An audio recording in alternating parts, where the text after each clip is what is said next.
Welcome, friends, to the Roadshow. We're glad to see you here tonight.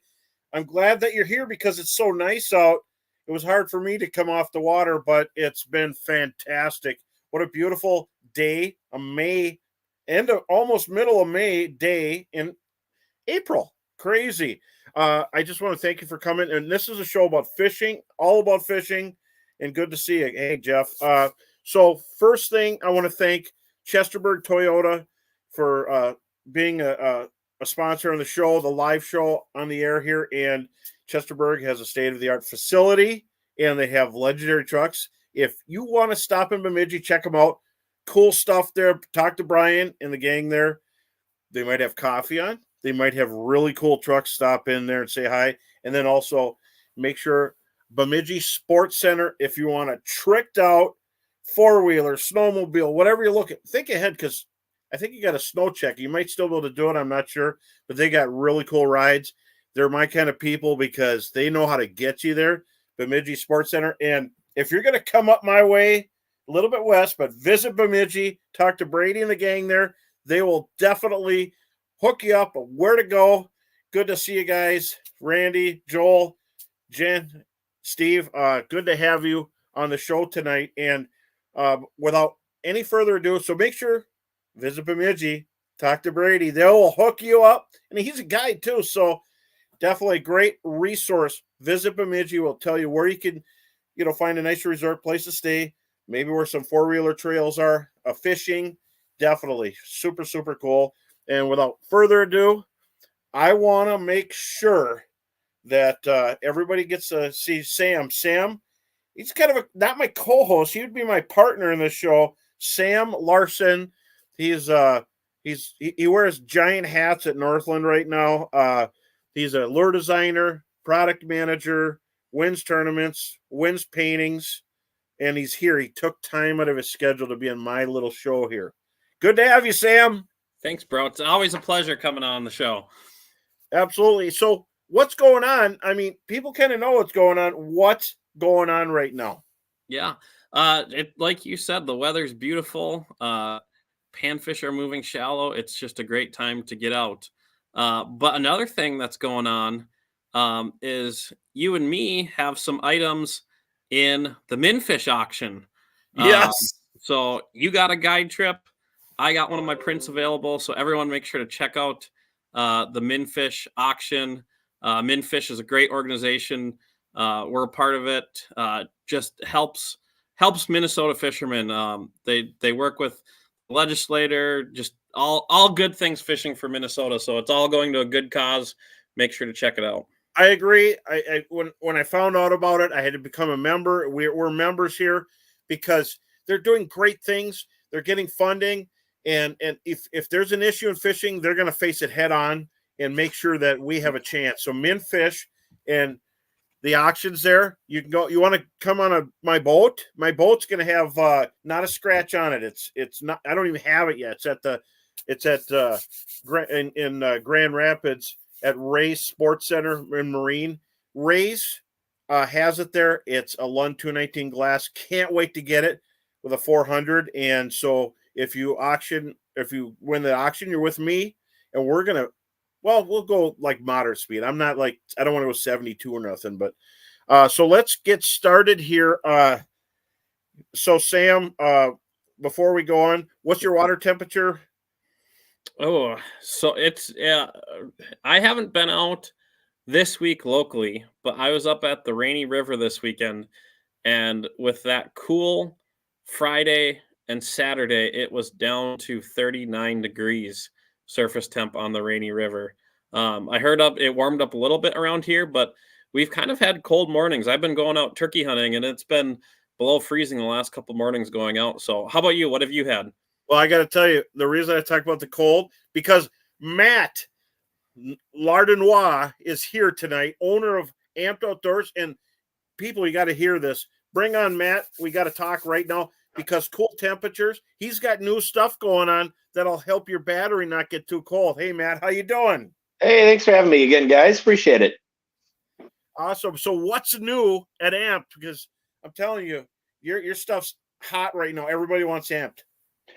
Yeah, I've got a lot of new additions this year. A lot of the same batteries as in the past, but we've made some developments to kind of set us apart from the rest out there this year. And I should say not just this year, but just recently we launched a whole product lineup of heated lithium batteries. So Wow. that'll be a pretty standard technology in all of our larger batteries going forward. So you can check out, a lot of them have already transitioned over to that on our website. There's no additional cost to it, but it just allows you to charge your lithium batteries if you're below freezing. So whether you're fishing early spring, late fall, or if you're taking your products on the ice and using them for multiple purposes, you never have to worry about not being able to charge that product. That's fantastic because, you know, heat is a big thing, and I'm glad you got it because last year I fished all the way up to the water temperature started getting 38 degrees, maybe a little bit cooler. I didn't take the last couple of readings. I was shivering too much, but that is awesome news for everybody that pushes it from spring to fall. So I noticed a little change there's green tops now. So look for those green top batteries wherever you go. And they're at Ray's now in Grand Rapids. I'm super excited about that. Yeah, Rays has been really taking off, rigging a lot of new boats with the products, and yeah, we've got the green tops on them. That's another new thing. It's just basically indicating with the new green top batteries, we have a new IP67 waterproof rating, making it one of the most waterproof batteries out there. So I don't see a lot of these getting submerged, but whether you're kayaking or in a boat, it can get wet, and we just don't want water to be a problem. So that's one nice thing in all of our green tops. And Sam loves them because he uses all kinds of different boats. It's awesome. Yep. Matt, how long do these lithium batteries last, people? Yeah, a lot of the lithium batteries, as far as years of service, about 5 times longer than lead acid batteries. If you take good care of them, and with that, it should be able to get 10 plus years out of a good quality lithium battery, which is nice. It So yeah, a is. lot of people will oftentimes look at that price up front to be like, wow, it's a lot of money. But honestly, if you look at it, yeah, it is an upfront investment, but in the long run, it really does pay off. And a matter of 10 years, just look at what you might spend on batteries. They'll definitely save you in the long run. And so, you have chargers, but will Minn Kota chargers? This is a question someone had. I'll let you answer it. Will Minn Kota chargers charge them? And then what size do you need for a Minn Kota Altera? Yeah, so Minn Kota chargers, they have their PCL that was introduced a couple of years ago, and now it's pretty much the industry standard for Minn Kota chargers.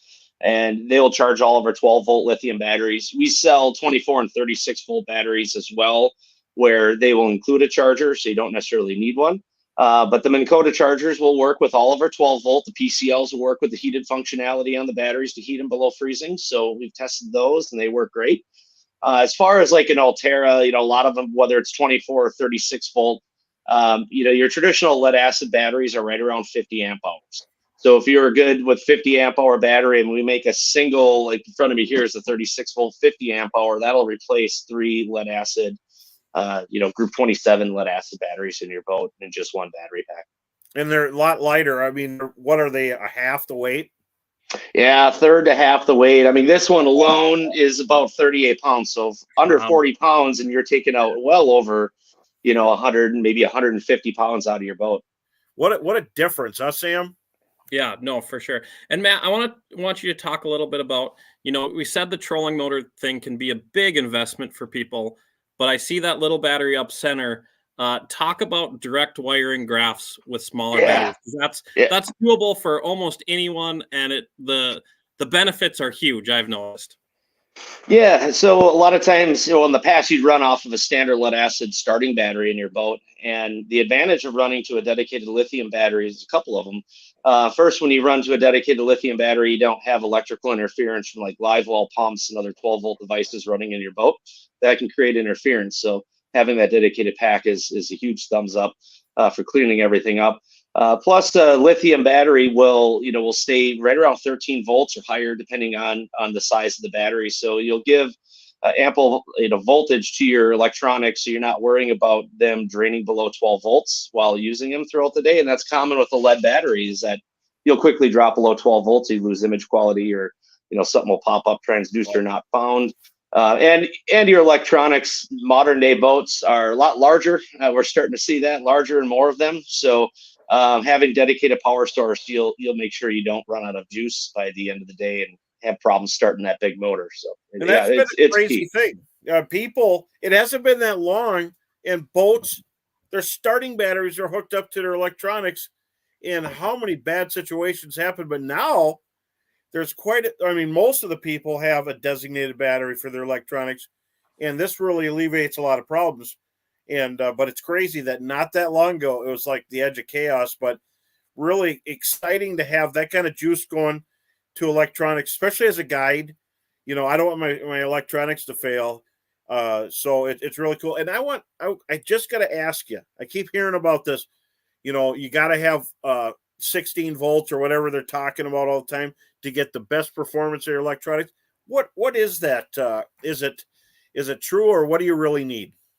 From our side, all the testing we've done is not true. Most people who are getting into that are kind of confused that higher voltage gives them better image quality. Where honestly, if you're above that 12.5, volt mark, 12 to 12.5 volts, you're going to get the best image quality. We've tested all the way up to higher voltages and haven't seen anything. Same with all your major brands, Larsen, Garmin, Humminbird. They've all done the same tests and haven't seen much of a difference. There's some people that still swear by it, which is why we still offer a 16 volt technology. But honestly, a good 12.8 volt lithium battery will stay at almost 13 volts the whole time you're using it. Adequate power for what you need.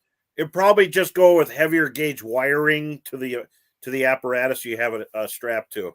Yeah, majority of the time, people that are having voltage issues, it's because they're using too small a wire, inadequate wiring and connectors. Just by bumping that up, so you don't have voltage loss within your feeds. I mean, that's going to be key. It's the nice thing about running that little smaller battery. I put it up front and kind of direct wire into the graph, so you're not relying on going through big fuse blocks and whatnot. Still put your inline fuses in, but it's a lot cleaner process, less room for error, that's for sure. Well, yeah, and someone was asking about starting batteries, and Matt, you have a different idea about that. You like people to use maybe an AGM, is that right? Yeah, I mean, we have a starting battery available, but it all comes down to kind of like we're talking about with clean power. I like a good AGM lead acid battery for starting in a boat. You can use lithium. We have them. They can put extra wear on your motors. Like most of your manufacturers do not recommend them. Most of your motor manufacturers don't recommend them just because it's just more of it could stress out your charging systems in your boat, just more likely to have a problem with it. But we've had good success with our starting batteries. We've not had any problems with them at all, but having that good dedicated clean power source is really the route to go and what we recommend. That's fantastic. So we have Rick Thorson was asking, can he run 3 electronic heads screens on one battery?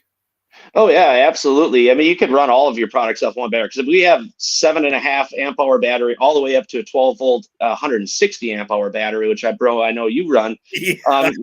So you got to have, I mean, if you've got the large 12, 15-inch screens in your boat, you can run multiple together and not have to worry about running out of power. And yeah, that's not a problem at all.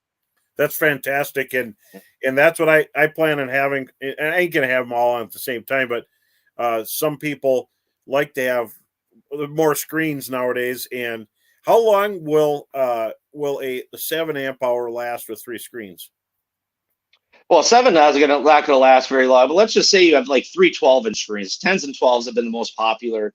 Most 12-inch screens draw about 3 amps. So you have 3 of them together, about 9 amp draw. 100 amp hour battery here, for example, would give you, approximately 11, 12 plus hours of operation in a 3 graph system like that. That's really awesome. That's amazing with the nits of light that the graphs give off nowadays. And then someone was asking, as far as charging, best way to charge. Yeah, always charge before every use if you can. If you drain your batteries down 100%, you can always throw them on charge right away when you get back. But charge them before every use. Don't have to worry about running a lithium battery down. There's no memory on it or whatsoever. So it's always best to go out with a full charge because you never want to run out of power in a given day. So put a full charge on it. We have on our website, we've got a lot of good recommendations for types of chargers to use with them. And as long as you're using one of our chargers or one of the approved chargers, you'll be in good shape. And Sam, we really love the fact that you've tested so many screens and units. You have charts for everything out there. Yeah. Yep. Every brand, you can click on it. We have operating time charts. We know approximately how much power they draw, and you can add that all up. So we got the good resources to help pair you up with the right product. Fantastic. Anytime, So if you're looking, go to their website. Yeah. They have everything. Anytime someone comes into the office and says, "Oh, I wonder if this will work," I quick hop on your website, and it makes me look real smart when I'm like, "Oh, you'll be able to get so many hours of this power with this trolling motor with that battery." It's pretty incredible the amount of information you got there. Yeah, we try to update that as much as we possibly can. That's fantastic. So I'm using 36 volt designated battery. So it's actually 36 volt, 50 amp hour battery. I've got 2 of them, and I really love it. I've never had an issue with them, and that just goes to my trolling motor. And it's like never not windy up here, and I'm on Leech, Cass, Winnie, and so we're in big waves. And you got to go. You got to go to where the waves are because that's where the fish are. And I got to tell you, that 36 volt 2 battery system, fantastic. Yeah, it's been a hot system for us. And, the nice thing about that is you shouldn't have to, if you pair it up correctly, size everything correctly in your boat, you never have to worry about running out in a given day. But rest assured, we have the app. I don't have phone in front of me with an app, but we have an app you can connect to our batteries. It'll monitor them through Bluetooth, so you can see exactly how much power you're drawing and where you're at by the end of the day. So Matt, can you talked about you got 12s, 24s, and 36s, but can you still link 12 volts together in series with lithium and run it that way? Yeah, all of our 12-volt batteries are capable of being run in series. So, like Bro, he has two 36-volt 50s. So he puts 2 of these in. That gives him 36-volt 100 amp hours. I could take 3 of these, wire them in series, and get 36-volt 100 amp hours. So there's 2 different ways to do it. I like the 36-volt route just because they're well, you save space because you only need 2 batteries versus 1. Plus, there's just better balancing in a true 36-volt pack. Less likely to have a problem where say a bank doesn't work on your 12-volt. And once you get a battery that doesn't charge, well, your system's only as good as that low battery in the system. Gotcha. Yep. That's phenomenal. And we're getting all kinds of questions, but one thing is there any promo codes or sales or something you want to throw out? People are asking right now. If we don't have any promo codes or sales, we took a recent price drop on all of our products. We really don't run sales on stuff, so you probably won't find that. I think I got a couple of items on there on the website that are some specials. But we're going to be doing a lot of shows. We got Fish Fest coming up in Fargo, and we'll be running some promotions up there. But yeah, check us out. A lot of retailers like Ray's, they can always set you up. We're in Shields, Thorn Brothers. I mean, a lot of major retailers out there carry our products, so we'll get you set up with the right stuff. That's fantastic, and everybody, I'm telling you, the prices are great. I wish we had amped years ago. It would have solved a lot of the problems I've had in my boat. I could tell you a lot of people that are online right now could tell you stories, but fantastic. And so one thing before we go here, where are you opening up, Matt? Where am I opening? Oh, opening day walleye. For Wisconsin, I'll be working a show up in Fargo. And yeah, where I typically go for opener, it's down about 3.5 feet, so I don't think we'll be able to get the boat out. So who knows? My first venture might be local here at St. Croix River. Well, that's fantastic, and it's always great to have you on. And we're all getting amped up. So everybody, remember, Amped Outdoors, they're the ones that have the best customer service, and they get back to you. Take that, everybody else. These guys are the best. So thanks for coming on. We really appreciate it. Yeah, appreciate it as always. Thank you, guys. Yeah, thanks, Matt. Hey, Sam. Yep. We have somebody that's legendary on the show besides you and me. Hey, before we bring him in, though, we have something else that we forgot about. That's right. Let's do it. We have the giveaways. Everyone, make sure to like, comment, and share. We got the Bro Roadshow giveaway, a bunch of Northland stuff. Some of the new stuff in there, like Deep V Spins, Smeltinators, Flash Tails. Of course, some swag from Visit Bemidji and the Bro Roadshow mug. So make sure to like, comment, and share the show. That'll get you entered in the win. We'll be picking out a winner towards the end here. So like, comment, and share. That's awesome, and you'll be in to win. Speaking of win, we have somebody that wins and wins and wins. We have the legendary angler, Northland Pro staff, AFCO, and he's also a National Walleye Tour pro on the show right now. Tom Wynn. Hey guys, There he is. Hey, Tom. how's it going? Good. Things are going great. We're excited to have you. I got to ask you, you just got through with the first stop of the National Walleye Tour, Lake Erie. How was Erie for you? Well, I went in there. I had all my brand new trolling rods and reels ready, and just in case. And very shortly after I got there, I tried some techniques that Nate and I won one of the state championships in AIM on Lake Superior. I tried that same technique out there. I've been wanting to get back out to Erie since then to try it, and yeah, within 15-20 minutes it worked. So I knew Great. I knew I was onto something, and then it was just a matter of then trying to find, chase those schools of potential pre-spawners, things like that, and learn what watercolor worked best at Erie. Oh, that's really cool. And that lake, I've been there many times. It's monstrous. Mhm. And I just actually one thing I want to talk about. Were you able to catch fish without trolling? Yes, I didn't. I actually didn't troll one time. Oh, interesting. So That's so against what you hear about Erie. Yeah, I know. That's what I was afraid of. I saw you had the planer boards and everything ready, but it's cool to see you caught them casting. Will you talk a little bit about what you were doing and what you're using? Well, I have from using forward-facing sonar a lot the last few years.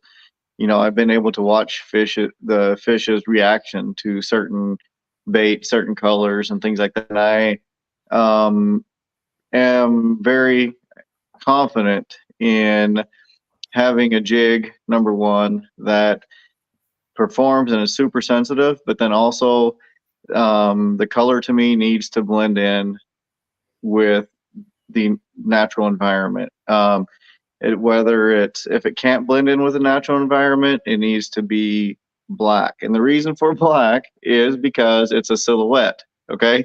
I get the question all the time. Like when you cast a bait at a fish, or whether it's it doesn't matter what kind of fish it is, that it hits the top of the water up here.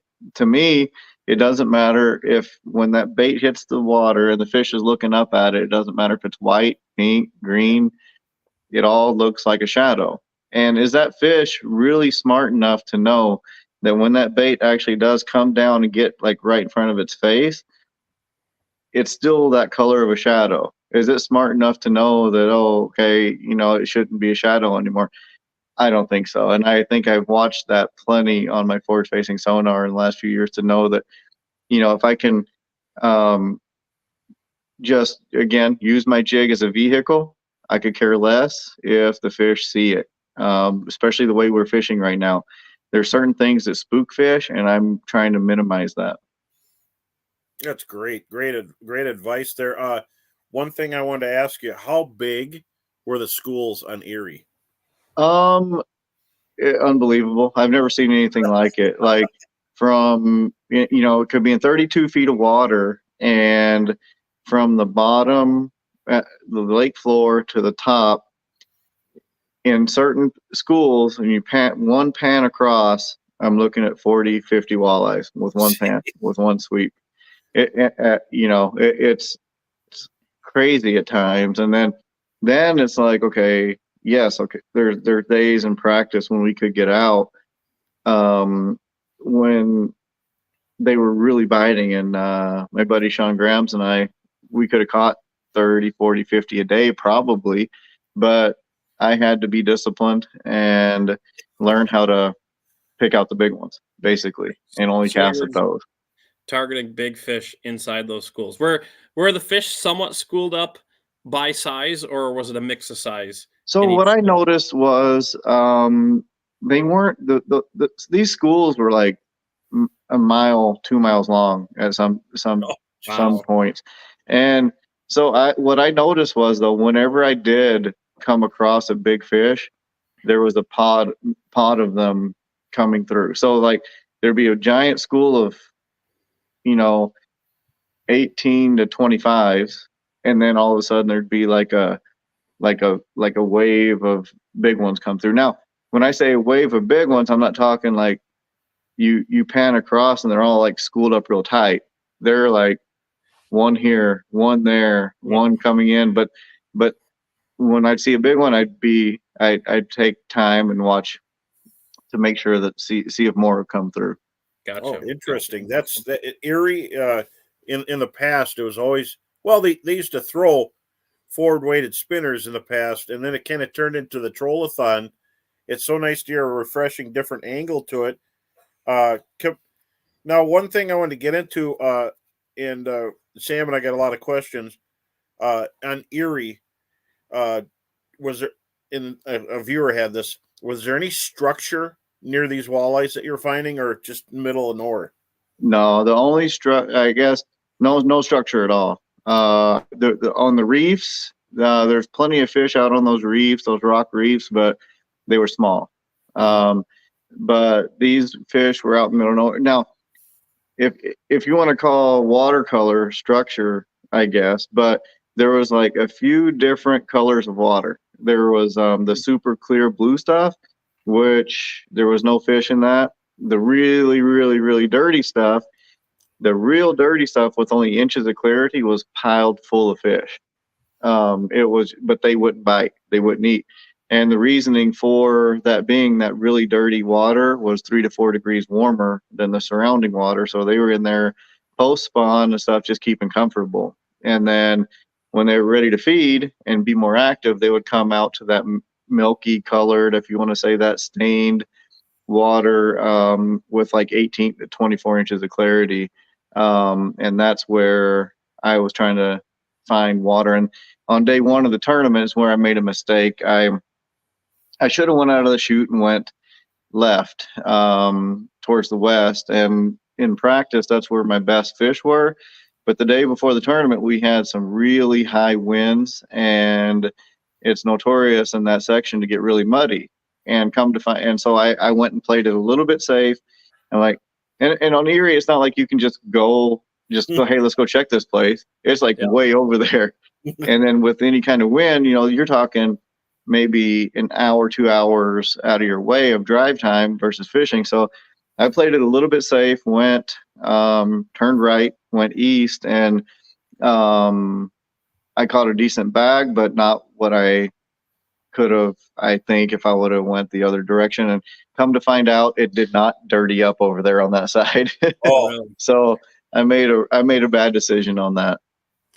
So Tom, when you're talking schools miles long, it doesn't, not being there, it doesn't sound that hard to find fish, but Erie's a big, big lake. How were you using forward facing to find those fish right around, or you're driving around using side imaging and 2D a little bit to discover 2D, mostly 2D, up on plane, scanning with 2D, until I would see a concentration good enough to stop. And there were times though where I would mark a couple sporadic marks on 2D, and I'm like, okay, I'm just going to get up and look.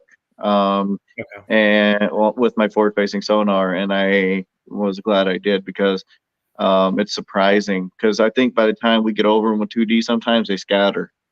And so having that forward facing to look ahead before your boat gets there helps. Very interesting. And if you could compare Erie in all the different stops you've been in a lot of different bodies of water, big ones, what would be your favorite stop of all of them? Favorite stop of all of walleyes? If you could pick one body of water. Lake of the Woods. Lake of the Woods, huh? Yeah. What's the big thing about, you won there. We didn't just win there. We won there by 35 pounds over second place. You annihilated everybody. And that was our first championship. But that's what really, I think, fishing industry wide, I think that tournament kind of put people on notice for forward facing sonar. I think that's where it peaked off, for the fact that Nate Wolski and I had never been there ever in our lives. and fishing against anglers who are really, really good traditional anglers up there. Nate and I were scared to death. We didn't think we had a chance. And then, fishing in those 5 to 6 foot waves on Lake of the Woods. I mean, and still coming in with that big of a weight. I think I really do think that's the tournament that people are like, okay, forward facing sonar is the real deal. Yeah. Big waves, so either way you go. And I don't know. I hear it was windy. How'd you deal with those waves? Are you going with them or are you going against them?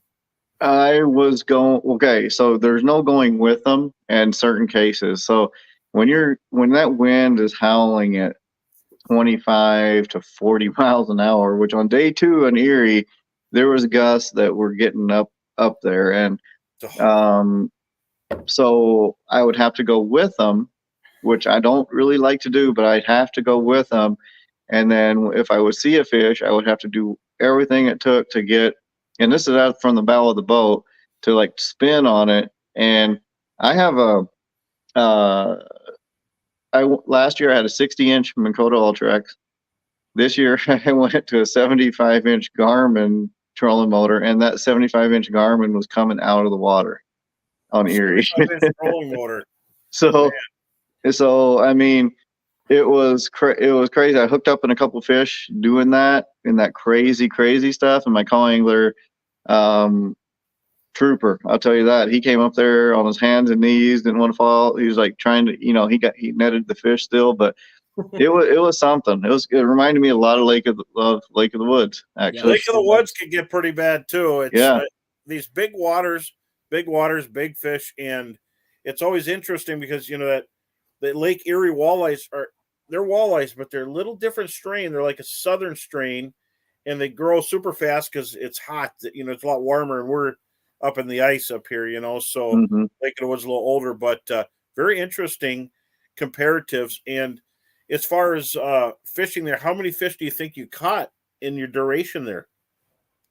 Not many. The first day when I figured it out, I caught the most, probably 15.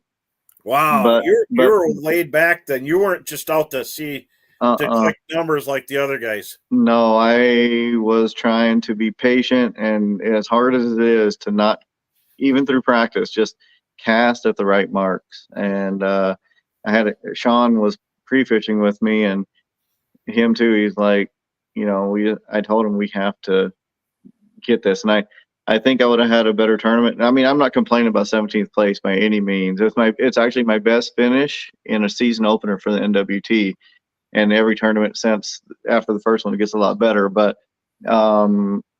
just having the discipline to, in a tournament now, just to cast at big fish. If I'm just out there fun fishing, I'm gonna, it'd be fun just to challenge yourself to see how many you can catch in a day. But so, Tom, in those big waves, keeping your forward-facing sonar beam on those fish can be tricky. Do you have anything you do to kind of to battle that, to keep an accurate beam, and so you're able to see that bait from the time you cast to the time the fish bites? Or how do you battle waves and seeing fish still? It's hard to explain. So, like, with those waves, the back end of your boat in the wind is always going one way or the other, and you're trying to keep that. I don't ever spot lock. And people ask me all the time, how do you spot, since your transducer's on your trolling motor, how do you spot lock when you're looking at fish? I'm like, I don't. My leg, my foot is my spot lock. Like it's just automatic at this point. Like it's the most efficient way to use LiveScope is having it on your trolling motor, but you have to do it and just get used to its muscle memory after a certain point. So basically what it is using the trolling motor on full power and then tapping the accelerator button on the pedal as you need. As the wind starts putting you backwards, tap it to get you forward. Tap it and then adjust. Look at that fish. A lot of times if your wind starts blowing you to the side, like this way, you have to overcorrect the trolling motor just to get over. You're going to lose sight of the fish when you overcorrect, but that's going to line you back up. So it's a lot of doing. It sounds like a lot, but once you have it dialed, you don't even think about it anymore. Okay, so it's the same with forward facing electronics as it is. There's a lot of people who, are against it or don't think it should be used, but those are the people that I'm seeing that haven't even tried it, and they're a little skeptical. And I think a lot of people haven't tried it because they're intimidated because of electronics. Now, they're not that hard to set up. Physically, putting it on, mounting it to your boat is not hard. Follow the instructions. Then when you have it, every brand comes with so many settings, and no matter what brand it is, you set it one time and you're done. And after it's done, there's very few settings after that you need to even think about worrying about. And so any of you out there watching this that are intimidated about it or against it, please let me teach you how to use it. Please let somebody go in a boat with somebody and let them show you how it works. It's not easy. It's not magic. Fish don't just jump in the boat. But, that's the thing. The intimidation factor is because people it just sounds like a lot, but it's not. Sam, prize pack. Let's tell people what we get. We're bribing them. Show's flying by. Yeah, everyone, we got a Northland Bro Roadshow prize pack. So we got a bunch of the new Northland stuff in there. Some swag from Visit Bemidji, and of course the Bro Roadshow mug. So make sure to like, comment, and share the show. That'll get you entered in to win. Okay, now Tom, you're out in them waves and that wind. What size jig heads are you using? There's a 3/8 here, and I think the 3/8 was tied on the most. But I did have a 1/8, believe it or not, and a 1/4 tied on because it all depends. I wanted a slow fall by these fish, and not anything's just going to bolt right past them. So it depended if the fish were if they were between that, foot to 12 feet, I'd have my 1/8 ounce. If they were between that 12 and 15, 18, generally I'd go to the 1/4, and anything down below I'd use an 1/8. In the wind, when the wind started getting crazy, I had the 3/8 ounce on the most because, you got you cast, and then that wind has a bow in your line, and it's moving the bait away from the fish. The fish are swimming because there's current under there, so you're having to fight. Usually it takes me one cast to get in front of a fish. It took me in cases here 15 to 20 casts or more because everything was moving. Wow. And were they spooking away with all of that thrust and all of that turbulence? Were the fish just swimming away, or not, they didn't care? They were just swimming. The Lake Erie fish, I don't know if they probably can't even hear. I don't know, because I could be right. Literally, I couldn't see them, but I had some fish under the trolling motor in 32 feet of water. I had fish under the trolling motor 5 feet. That's crazy. And the trolling motor's going and everything. I don't think they care. They just don't care. All right. And Sam, you ask about the eye candy. Yeah. So we had a viewer question come in that will segue to our next question, but live bait or plastics? And then my question is, I know you're a big eye candy guy. If I told you could only have one eye candy shape for the rest of your life, what shape would that be? Ooh. The one shape would be probably the jig crawler. Wow. Interesting. I like it. It's really close with that in the minnow. It really is. For like it's super, super close there. That's a tough one, man, because now I'm thinking we'll make you do it, just hypothetically. That's funny. That little grub too is like I have a video I'm going to be putting out this next week on the grub. Yeah. From just looking at how that thing works. Oh, but on Erie though, so I did have live bait in the boat too. I always do, just in case. So I was throwing a combination of the minnow, the eye candy minnow, the eye candy crawler. So here's the thing on Erie, right? When the water temp gets 50 some degrees, you hear about people trolling crawler harnesses, right, with the spinners. And so I'm like, why not use, I think it's 3/8, the deep V underspin? Yeah. I'm like, why not? And then in practice, I caught a couple with this. And then my co-angler, one of the days, was casting out of the back and caught one of our wayfish with this here. So I mean, it just mimics a crawler, and you got the blade here. And basically, what he was doing out there, casting it. I mean, there's fish everywhere. Casting it and then just letting it go about halfway down, a little bit more, and he would just yo-yo it back, reel it up, just yo-yo, not ripping or just, it wasn't a steady retrieve, just yo-yoing it back and forth. And that's the thing in that murky water, when that bait, whether I was casting it on, when I was casting it on them, when that bait got right in front of their face, probably 75% of the time they would just grab it instantly. Like you would, I mean, they're lightning quick. Then toward the end of the tournament, I started learning something else to trigger their bites, and that's just like, literally you'd have to tickle. I'm not kidding. You couldn't get close enough. You'd have to almost touch them. 2 times in pre-fish, Sean and I, casting at giant walleyes, our tungsten jigs were laying on the walleyes' backs and they did not move. 100%. 100%. That's fantastic. Yep. And I was like, look, Sean. And I was like under the boat, and I said, the jig quit moving. And you could see the jig, you could see the fish on the screen, and then I drop it, and you can see the slack on the line, and that fish wasn't even spooked. Oh, it's big enough too to hold the jig on his back. That tells you the flat spot. That's a big fish. Yeah. For sure. It was pretty cool.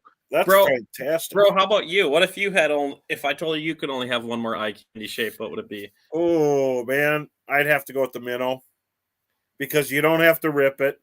You could just like do stuff and just move it, and it looks real. It changes direction, the tail flips, and it looks like it's flipping off the walleyes. They really hit it, and that goes into, are you scenting your eye candies, or are you leaving them without a scent? Both. So I will throw right away. I'll throw the eye candies scent free. The nice thing about eye candy is out of the package, there's 0 scent, none. Now that's huge, because again, with forward-facing sonar studying these fish, I'm noticing that the traditional plastics that smell like plastic, they smell like a beach ball, right? Yeah. Or an air mattress or something. That's why I believe that we're taught traditionally, when we feel that initial bite of a walleye, we're taught to set the hook immediately. And that the hookup ratio on that is slim. It's not a very high percentage. Now with its eye candy, that is taken away completely. So it's tasteless, it's scent free, and they hang on a little bit longer. Now in the tournament, in pre-fish, all of mine were scented. And the reason that for that being is sometimes when that walleye would not eat it on the initial grab, I would let my bait go all the way to the bottom, and it would literally follow it down. I'm going to be showing that. I have a lot of screen recordings from my live scope, and I'm going to be showing how they actually trailed it to the bottom. It's absolutely impressive. Oh, that's amazing. Um, A lot of work done out there then. I'm getting a lot of content for to be able to show people like what I'm looking at and what I'm actually studying. I can't even say I'm fishing. Like, I'm literally trying to learn and study these fish and their reactions so that I can help Northland make new baits that are effective, So another thing about eye candy, scenting it versus non-scenting it, is the color is really clear. I know that's something we're really proud of. Just the colors you get straight out of the package are really good, and scenting it sometimes tints the color a little bit. Is that a choice for you guys sometimes of color, having that crystal clear color versus scenting it and kind of fogging it up a little bit? Crystal clear color, like right out of the package? Yeah, like like our smoke shad, for example. You can Yeah. almost see through it. And if you add scent to it, that scent will soak all the way into the bait because it's like a sponge, Mhm. and it'll tint it whatever color the scent is. Mhm. Yeah, I don't know yet if that has anything to any effect. And I have noticed a cloudiness with some scents, but the one I use primarily, it keeps the clarity. Pretty clear. Yeah, pretty clear. But there's something to be said for that. So that the grub, the black and is it the fathead? Yep. Yeah. Black. So that belly, that whitish clearish belly, it's like that's nice because it looks like a, a belly of a minnow. It's so shiny. But then you have that black strip on the top that gives it enough for the fish to see that Yep. a lot of times it's just enough to get that fish. To me, it's just it's about curiosity, giving that fish something that, especially that giant fish, something a little different. Because even the big fish sometimes won't eat live bait because she's seen that drug past her many times and probably been caught a few times. So having that plastic with just that little bit of something different. I think one of you guys said at one time they don't have hands, so they have to pick it up and somehow. With their mouth, yeah. Yeah. And walleyes don't have crusher pads in their throat like catfish, bass, bluegills. They have to pinch it, kill it, and then eat it. Mm-hmm. Yep. So we talked about the wind out in Erie, but if you had one weather condition to fish walleyes, what type of weather do you prefer? Flat calm. When everybody said, in the first few years of doing this, I hear people doc talk type stuff. Oh, I wish we'd have some walleye chop. Yeah. Or, I'm like, nah. But if I had a tournament to fish, my preferred weather would be 3 and 4 footers. It weeds a lot of people out. Yeah. No, I kind of figured you'd say flat calm because I know you like looking at them. Yep. But that makes perfect sense with you talking about, kind of mastering that boat control on the trolling motor. That's a little variable that you have a little edge up on some people in. So interesting. Yep. Well, and then also, what would you give people a tip as far as just getting into walleye fishing and where are they at in water column? You've seen a lot of different lakes. Are they on the bottom like everybody always thought? Are they never on the bottom? What would you tell people as far as what to throw at them and where the fish are? They're everywhere, literally everywhere. There's fish on the bottom, but you're not going to see them with forward-facing sonar. Meaning their bellies are literally on the bottom. You're not going to see them.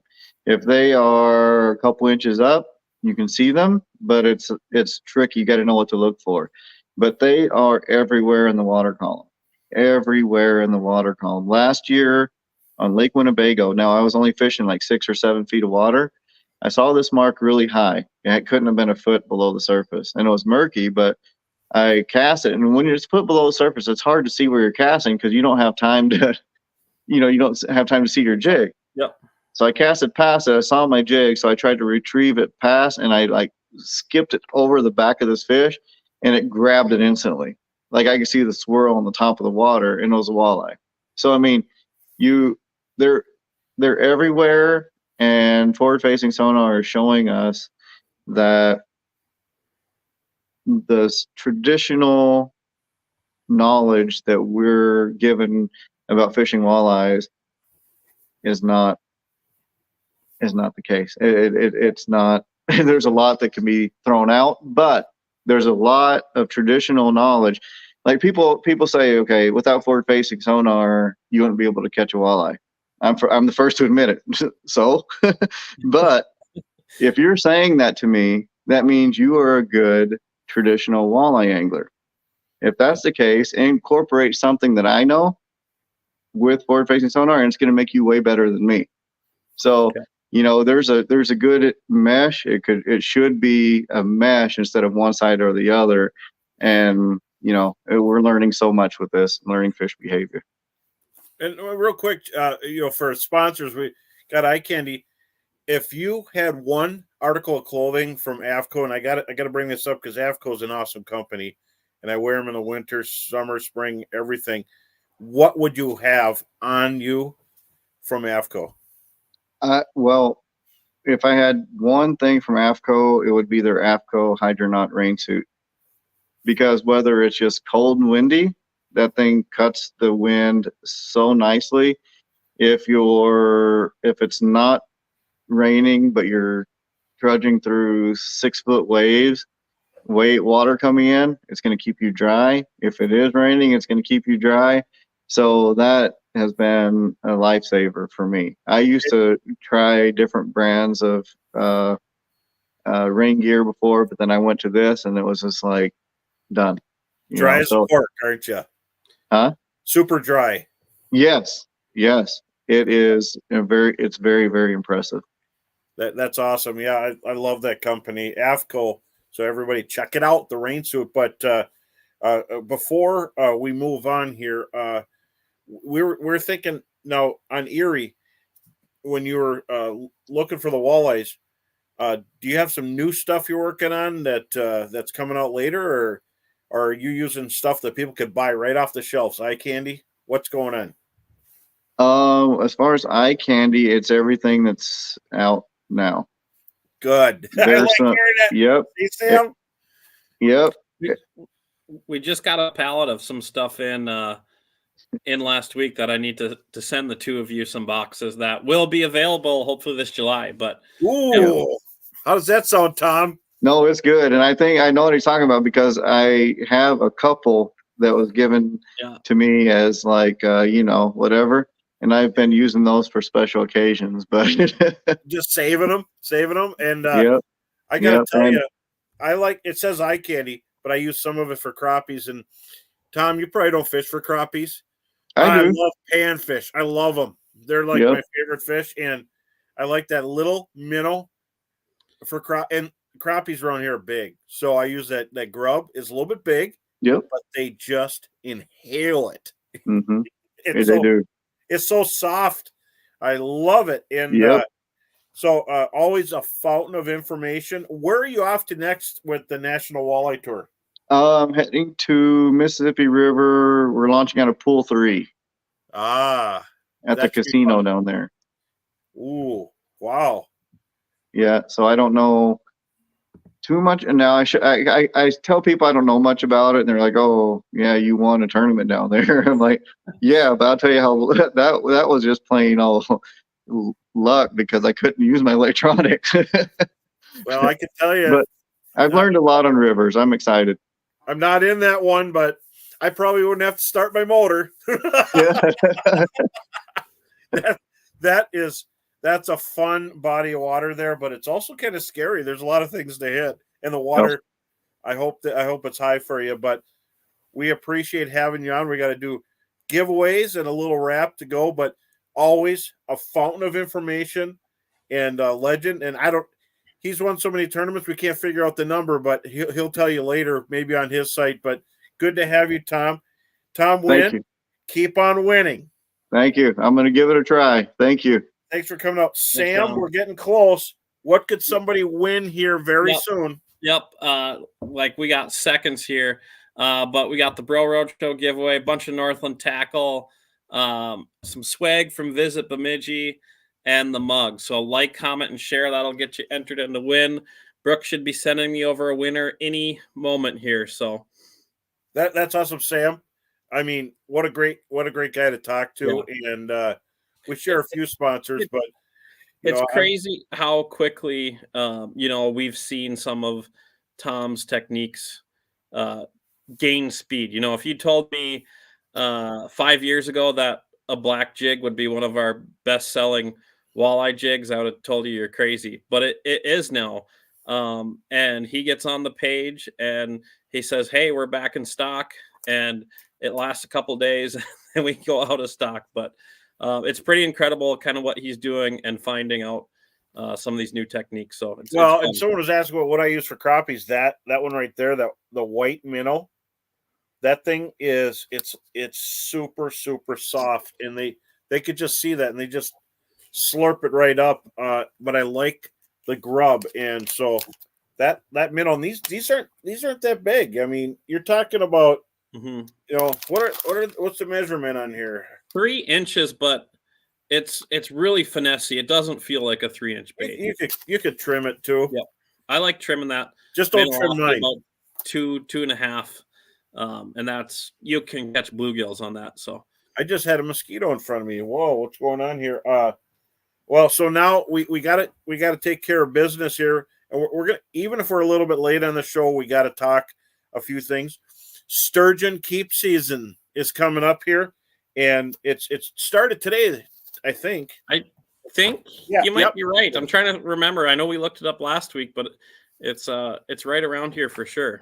Yeah, it's the 24th through the 7th, and you got to buy a tag for it, but you can keep a sturgeon during that time period, and the river's going to be packed, and they're actually really good, and I think they're kind of picking out the ones that are young, a real wide population. So some of these fish are really old. Obviously, they don't want too many people keeping big ones, but that season's going on. And then panfish in Bemidji, Grand Rapids area, it is on right now. Everything's going. I mean, the walleyes are spawning. They're moving in. They're spawning. The stripping operation had so many walleyes in their nets, and I think they got their quota. And the crappies are biting, but they're not spawning yet. You know, it's not quite time, but when that water temperature gets in the 50s, they're coming in feeding hard, and I love that. There's bluegills, there's jumbo perch on somebody's. They haven't spawned yet. There's just a ton of them, and so there's a lot of stuff going on in the area.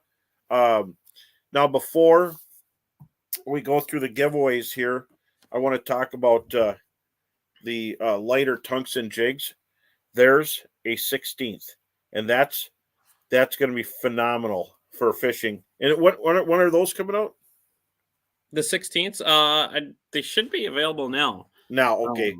If we got them in stock, but this is the one I'm using. Summer, so you should be finding them in stores and available now. I'll check the These website. are tiny. I mean, these are awesome for leeches under a bobber, and that's a 16th ounce. And then also, that's the one I'm using with that little minnow, and it's rubbery. You know, it really makes a big difference. Here's the jig out of the package again. Fantastic. So I just checked. We got 16s fully in stock on the website. So the 16th is phenomenal under forward viewing with a bobber or pitching and letting it sink really slow. It's peanut butter and jelly with the eye candy. Works fantastic. And then, of course, I have gamma catches. I can't wait to have these ready to go. The Nano Alpha, they coated them so they slide through the walleye's bone of their nose really easy. And this is a bead hook. This is for like salmon and trout. I'm going to use it for walleyes. Look at that bend. That's going to be amazing. It's really thin and strong, and it's just going to cinch into them. So pretty excited about that. And then everybody, don't forget to support Fish Monkey. They have awesome gloves, avoid skin cancer or whatever. And you just feel good at the end of the day. Masks and gloves. And, of course, they got socks if you want to be they have short socks for stuff like that. So great companies. So definitely we're going to do the giveaways here. So, Sam, do we have a winner? We got a winner. So tonight's winner, Bro Roadshow mug, Northland tackle, and some swag from Visit Bemidji. Okay, hold that thought. I want people to stick around, and I want to talk about our sponsors real quick because they're going to just dump off. I want to thank Chesterburg Toyota for supporting the show. Great place to look at trucks, legendary trucks, great showroom. Stop in and say hi to Brian. Bemidji Sports Center has awesome tricked out toys to get there. Bemidji Sports Center, and then Visit Bemidji. Brady and the gang there will tell you where you can stay and set up a vacation for you. Visit Bemidji, check it out. Okay, do we have a winner? Charlie Coit. I think I'm saying that right. Coit. So Charlie Coit. Charlie. All right, Charlie, congratulations. You got a pile of stuff, some treasures from Northland. congratulations on that. And before we go, I had a question. What Sunline? Because they go to the website and there's so many different lines. There's a Sunline braid I use, SX1, and it's green. It's round, so you could use it with bobbers. And I really love your bobbers, Sam, that you've designed. They got the brass grommets, so you don't need beads with these. Cool stuff. Great to have everybody here tonight. Everybody get out and fish. Everything's happening all at once. And remember, South Dakota border waters are open. Big Stone, Traverse, all that for walleyes. They don't close. Rainy River is closed, but you can still fish big pike up there, and they're catching some really big pike. And there's like nobody fishing for them. And bass is open on the Canadian side, and I think it's open on the American side of the river, smallmouth bass. So on the river, I think bass and pike go all the way through. Yeah, that's just amazing. I mean, there's so much to do now. And trout's open, stream trout. Oh, yep. And cohos are coming in. It's crazy. This is a great time. Love it. And then the walleye opener very soon. And where are you going to go? We're going to discuss that next week. And we're going to show more about drop shot knots because I get that question a million times. We're going to do that knot. I'm going to try to do a video on here and show everybody how to do the stealth rig. So you could add beads and all kinds of stuff to it. So looking forward to it. And everybody, get out and get fishing. Thanks for joining us. And we'll see you next week, Wednesday at 7. Thanks a lot.